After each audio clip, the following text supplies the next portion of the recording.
میں جو بات آپ کے سامنے رکھنے جا رہا ہوں اس پر اگر آپ غور فکر کریں گے، آپ جو پڑھے لکھے نوجوان مجھے نظر آتے ہیں، آپ جو اس دنیا کو دیکھنے والے نوجوان مجھے نظر آ رہے ہیں، مجھے آپ سے امید ہے کہ آپ میری بات کو ضرور سمجھیں گے۔ اور دوستوں اور میرے بچوں، بات یہ ہے کہ اس وقت جو ہمارے اوپر حملہ ہو رہا ہے وہ ہمارے اوپر لادینیت کا حملہ ہے، الحاد کا حملہ ہے، لوگوں کو بے دین بنانے کا حملہ ہے۔ اس وقت سوشل میڈیا پر لادینیت کو پھیلایا جا رہا ہے، لوگوں کے دلوں سے اللہ رب العزت کی ذات کے عقیدے کو ختم کیا جا رہا ہے، لوگوں کے ذہنوں سے اور قلوب سے رسول اللہ صلی اللہ علیہ وسلم کی نبوت کی اہمیت کو ختم کیا جا رہا ہے۔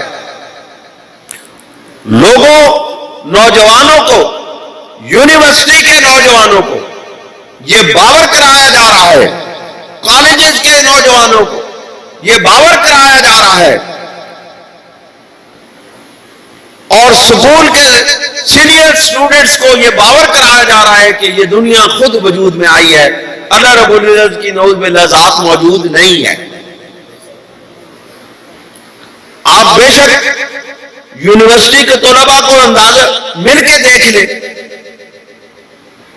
وہ آپ کو بتائیں گے کہ ہماری یونیورسٹیوں کے اندر لادینیت کو پھیلایا جا رہا ہے اور الحاد کو پھیلایا جا رہا ہے، اور اس کو روکنے والا کوئی نہیں ہے۔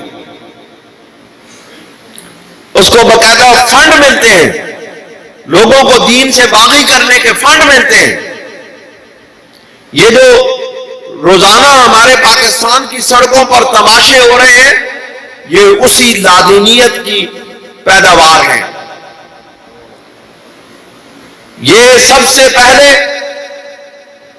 وہی لوگ اسلام سے بغاوت کا نعرہ لگاتے ہیں جن کو پہلے بتایا جاتا ہے، سکھایا جاتا ہے، پڑھایا جاتا ہے، ان کے دلوں میں یہ اس بات کو بٹھایا جاتا ہے کہ اللہ کی ذات بھی نعوذ باللہ موجود نہیں ہے، رسول بھی موجود نہیں ہے، یہ کتاب اللہ بھی موجود نہیں ہے، یہ بھی انسانوں کی نعوذ باللہ لکھی ہوئی کتاب ہے، کوئی وہی کا تصور اور ظہور نہیں ہے۔ تو کیا ہوا؟ اگر ہمارے اندر سے بدعقیدگی کا بیج بو دیا گیا اور ہمارے نوجوانوں کو الحاد اور لادینیت کے سمندر میں دھکیل دیا گیا، تو پھر یاد رکھنا، پھر ہمارے ہتھیار کام نہیں آئیں گے، پھر ہماری کوئی چیز کام نہیں آئے گی۔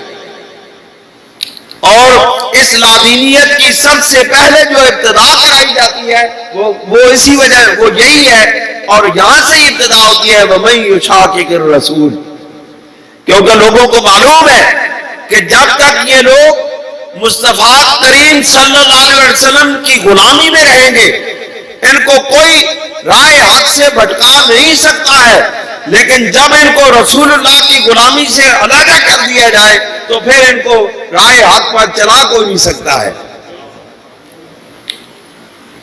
جب تک مومن مسلمان سرور کونین صلی اللہ علیہ وسلم کے دربار کے ساتھ جڑا رہتا ہے، آپ کی ذات کے ساتھ جڑا رہتا ہے، وہ راہ حق پر چلتا رہتا ہے، اس کو راہ حق سے بھٹکا کوئی نہیں سکتا۔ جیسے ہی رسول اللہ صلی اللہ علیہ وسلم کی ذات میں شک پیدا ہوتا ہے، رسول اللہ صلی اللہ علیہ وسلم کی ذات کے متعلق انسان کے دلوں کے اندر، ذہنوں کے اندر شکوک پیدا ہوتے ہیں، وہیں سے راستے جدا ہو جاتے ہیں اور بھٹکنے کی ابتدا ہو جاتی ہے۔ یہ بڑا لمحہ فکریہ ہے، یقیناً یہ کوئی وہ لذت بھری باتیں نہیں ہیں، لیکن سوچنے اور سمجھنے کی باتیں ہیں، اور ہمارے ممبروں سے اسی طرح کی باتیں ہونی چاہیے، فکر دینے کی باتیں ہونی چاہیے۔ اللہ کریم ارشاد فرماتے ہیں وَمَن يُشَاقِقِ الرَّسُولَ مِن بَعْدِ مَا تَبَيَّنَ لَهُ الْهُدَىٰ، کہ جو شخص رسول اللہ صلی اللہ علیہ وسلم کی مخالفت کرتا ہے، اس کے بعد کہ اس پر ہدایت کے راستے کھل چکے ہیں، اس کے لیے ہدایت کے راستے واضح ہو چکے ہیں، اور اس پر اس کو یقین کامل حاصل ہو چکا ہے کہ میرے محبوب کا راستہ حق کا راستہ ہے۔ تو دوستو اللہ کریم فرماتے ہیں وَيَتَّبِعْ غَيْرَ سَبِيلِ الْمُؤْمِنِينَ، اور وہ مومنوں کے راستے سے ہٹ کر کوئی الگ راستے پر نہیں چلتا اور اس کی اتباع نہیں کرتا۔ دو چیزیں ہو گئی، رسول اللہ کی مخالفت اور مومنوں کے راستے کی مخالفت۔ اس کا یہ مطلب ہے کہ مومنوں کا جو راستہ ہے وہ بھی قابل اتباع ہے، جو رسول اللہ کا راستہ ہے وہ بھی قابل اتباع ہے۔ اب اجتماعیت، مومنوں کا اجتماع ہونا، کسی پر مومن، کسی بات پر مومنین کا اجماع ہو جانا، یہ بھی رسول اللہ کی اتباع ہے۔ اور اسی آیہ مبارکہ سے، اس آیہ مبارکہ کی انہی الفاظ سے جو تقلید ہے وہ ثابت ہوتی ہے۔ لوگ کہتے ہیں او جی ہم تو محمد رسول اللہ کی تقلید کرتے ہیں، ہمیں امام اعظم ابو حنیفہ کی تقلید کی کیا ضرورت، ہمیں امام شافعی کی تقلید کی کیا ضرورت، ہمیں امام مالک کی تقلید کی کیا ضرورت، ہمیں امام ربانی کی تقلید کی کیا ضرورت۔ لیکن اللہ کہتے ہیں کہ دو ہی تو تقلیدیں ہیں، ایک میرے مصطفیٰ کی تقلید ہے اور ایک میرے محبوب کے غلاموں کی تقلید ہے۔ اے لوگوں، اگر زندگی کے اندر تمہیں کوئی لائے عمل اپنے سامنے رکھنا ہو اور کسی بات پر چلنا ہو، کوئی راستے کی تلاش ہو جس پر تمہیں اس راستے پر چلنے کی ضرورت محسوس ہو، تو صرف دو ہی راستے ہیں، بلکہ در حقیقت وہ ایک ہی راستہ ہے، اور وہ میرے مصطفیٰ کا راستہ ہے۔ میرے مصطفیٰ کے راستے پر میرے محبوب کے غلام چلتے ہوئے نظر آئیں گے۔ یہ نمونہ عمل تمہیں ہر جگہ، ہر مقام پر چلتا ہوا ملے گا۔ جب بھی تمہیں رسول اللہ کے نمونہ عمل کی ضرورت پیش آئے تو تم محبوب مصطفیٰ صلی اللہ علیہ وسلم کے غلاموں کو دیکھ لینا۔ ہمیں ہر وقت کسی رول ماڈل کی ضرورت ہے۔ رول ماڈل کی ضرورت ہوتی ہے نا، جس کو دیکھ کے ہم اٹھنا سیکھتے ہیں، ہم بیٹھنا سیکھتے ہیں، ہم چلنا سیکھتے ہیں، ہم بولنا سیکھتے ہیں، ہم محفل میں بیٹھنا سیکھتے ہیں۔ تو کیا ہے؟ یہ وہی چیز ہے جو سرور دو عالم سے چلی ہے، اور غلاموں سے ہوتے ہوئے در غلام در غلام در غلام ہوتے ہوتے آج تک میرے محبوب کے غلام نمونہ عمل بنے ہوئے ہیں۔ اور قرآن میں اس بات کی سند دی ہے وَمَن يَتَّبِعْ غَيْرَ سَبِيلِ الْمُؤْمِنِينَ، اور جس نے میرے محبوب وَمَن يُشَاقِقِ الرَّسُولِ، جس نے میرے محبوب صلی اللہ علیہ وسلم کی اس رسول کی مخالفت کی، مِن بَعْدِ مَا تَبَيَّنَ لَهُ الْهُدَىٰ، ہدایت کے واضح ہونے کے باوجود اگر اس نے مخالفت کی میرے محبوب صلی اللہ علیہ وسلم کی، وَيَتَّبِعْ غَيْرَ سَبِيلِ الْمُؤْمِنِينَ، اور میرے محبوب کے جو راستے پر چلنے والے ہیں، جو اتباع کرنے والے ہیں، ان کے علاوہ کسی اور راستے کی اتباع کی، مومنوں کا راستہ چھوڑا، مومنوں کے راستے سے الگ ہوا، مومنوں کی وضع کو چھوڑا، مومنوں کی تقلید کو چھوڑا اور غیروں کی تقلید میں جا پڑا، تو کیا ہوا؟ نُوَلِّهِ مَا تَوَلَّىٰ، تو پھر ہم اس کو پھرنے دیں گے جدھر وہ جاتا ہے۔ اس کا مطلب ہے کہ جب تک وہ رسول اللہ کے غلاموں کا غلام رہتا ہے وہ سیدھے راستے پر چلتا رہتا ہے۔ یہ سند ہے، یہ سند ہے سیدھے راستے کی، یہ سند ہے سیدھے راستے پر چلنے کی، یہ سند ہے مصطفیٰ کے سنت پر چلنے کی۔ جب تک وہ مومنوں کے راستے پر چلتا رہتا ہے وہ سیدھے راستے پر چلتا رہتا ہے۔ تو پھر اللہ تعالیٰ فرماتے ہیں نُوَلِّهِ مَا تَوَلَّىٰ، جیسے ہی وہ اس راستے سے ہٹتا ہے ہم اس کو چھوڑ دیتے ہیں، جدھر جاتا ہے جائے، کھائے قسمہ نصیر، یہی بات ہے نا، جاتا ہے جائے جدھر، اب جدھر مڑتا ہے چلتا چلا جائے۔ اب ہم اس کو نہیں واپس پلٹانے والے. جب تک مومن کا غلام رہتا ہے، حضور کے غلاموں کا غلام رہتا ہے، اللہ رب العزت اس کے لیے ہدایت کے راستے بناتا رہتا ہے. اللہ اس کو روکتا بھی رہتا ہے، اللہ اس کو ٹوکتا بھی رہتا ہے، اللہ اس کے دل کے اندر خیالات پیدا کرتا رہتا ہے. میں محمد رسول اللہ کا غلام ہوں، دل کے اندر خیال آتا ہے میں محمد الرسول اللہ کا غلام ہوں. میں کس منہ سے اس سرور دو عالم صلی اللہ علیہ وسلم کا نام لوں گا، اور میں محمد الرسول اللہ کے غلاموں کا غلام ہوں. میں کس منہ سے ان کے سامنے جاؤں گا. جب یہ خیالات انسان کے دل کے اندر پیدا ہوتے رہتے ہیں، بندہ سیدھے راستے پر چلتا رہتا ہے. جب یہ غلامی کا طوق انسان اپنے گلے سے ہٹا دیتا ہے، اللہ رب العزت بھی کہتا ہے جا جدھر مرضی ہے جا، اب تجھے روکنے ٹوکنے والا کوئی نہیں ہے. دیکھو نا،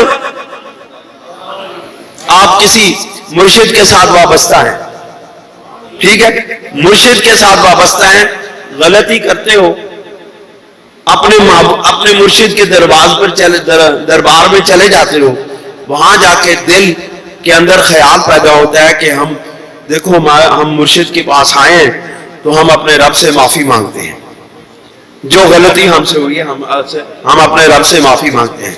اللہ آپ کو معاف کر دیتا ہے، اللہ ہمیں معاف کر دیتا ہے. ہم چلتے چلتے مدینہ پاک میں چلے جاتے ہیں. اللہ کے محبوب فرماتے ہیں من زار قبری وجبت لہو شفاعتی. ایسی ہے کہ بات نہیں؟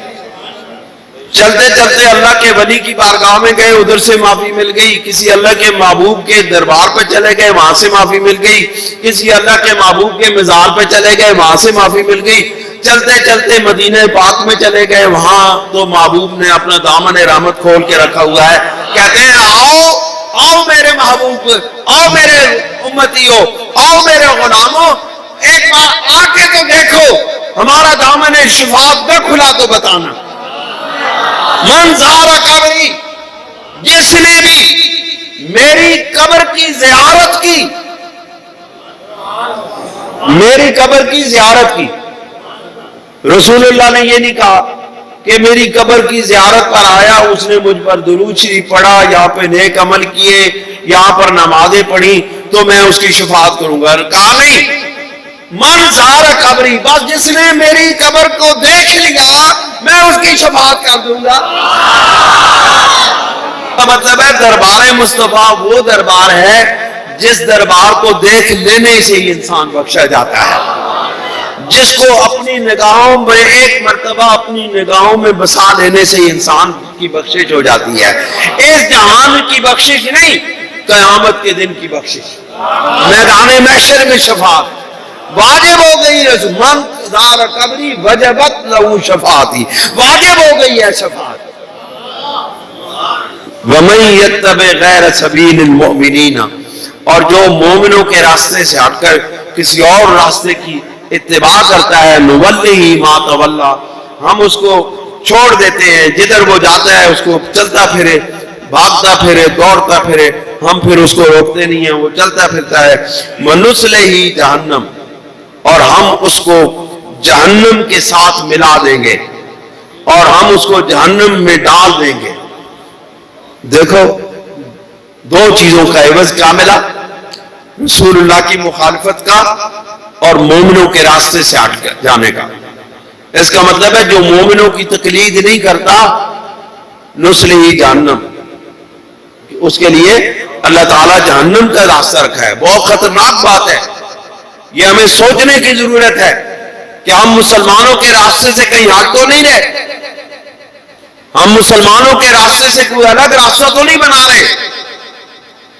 ہم اجتماعی، رسول اللہ صلی اللہ علیہ وسلم نے فرمایا نا کہ اللہ رب العزت کا ہاتھ جماعت کے اوپر ہے. سرور دو جہان صلی اللہ علیہ وسلم کی حدیث بات ہے کہ اللہ رب العزت کا ہاتھ جماعت کے اوپر ہے، یعنی مومنوں کی اجتماعی صورت جہاں بھی ہوگی اس پر اللہ کا ہاتھ ہوگا. تو مومن کس جگہ اجتماع میں،